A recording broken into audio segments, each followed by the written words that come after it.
एक गांव की कहानी। बहुत समय पहले की बात है। एक छोटे से गांव में रामू नाम का एक गरीब किसान रहता था।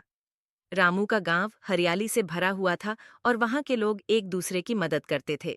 हालांकि रामू की आर्थिक स्थिति अच्छी नहीं थी, फिर भी वह हमेशा खुश रहता था। रामू के पास एक छोटा सा खेत था जिसमें वह सब्जियां उगाता था।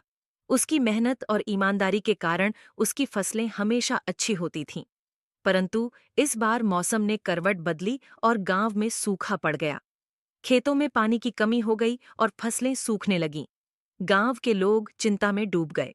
एक दिन गांव के मुखिया ने सभी किसानों को बुलाया और कहा, हमें इस सूखे का सामना मिलजुल कर करना होगा। हम सबको एक दूसरे की मदद करनी होगी। रामू ने यह सुनकर सोचा, मेरा भी खेत सूख रहा है, लेकिन अगर हम सब मिलकर एक दूसरे की मदद करेंगे तो शायद हम इस समस्या से बाहर निकल सकेंगे। रामू ने अपने पास जो थोड़ी बहुत बची हुई फसलें थीं, उन्हें गांव के गरीब लोगों में बांट दिया। उसकी इस उदारता से गांव के लोग बहुत प्रभावित हुए। उन्होंने भी एक दूसरे की मदद करनी शुरू कर दी।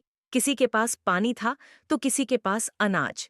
सबने मिलकर अपनी चीजें साझा की और एक दूसरे की मदद की। धीरे धीरे गांव की हालत सुधरने लगी। बारिश भी हुई और फिर से खेतों में हरियाली लौट आई। रामू का खेत भी हरा भरा हो गया। अब वह पहले से भी ज्यादा खुशहाल था। गांव के मुखिया ने एक दिन सभी गांव वालों को इकट्ठा किया और कहा, देखो, रामू की उदारता और हमारी एकता ने हमें इस कठिन समय से बाहर निकाला। अगर हम सब हमेशा एक दूसरे की मदद करते रहेंगे तो कोई भी विपत्ति हमें नहीं हरा सकेगी। इस कहानी से हमें यह शिक्षा मिलती है कि कठिन समय में हमें अपनी सामूहिक ताकत और एक दूसरे की मदद से ही विजय प्राप्त होती है। रामू की तरह उदार बने और हमेशा दूसरों की मदद के लिए तैयार रहें। यही जीवन का सच्चा मार्ग है।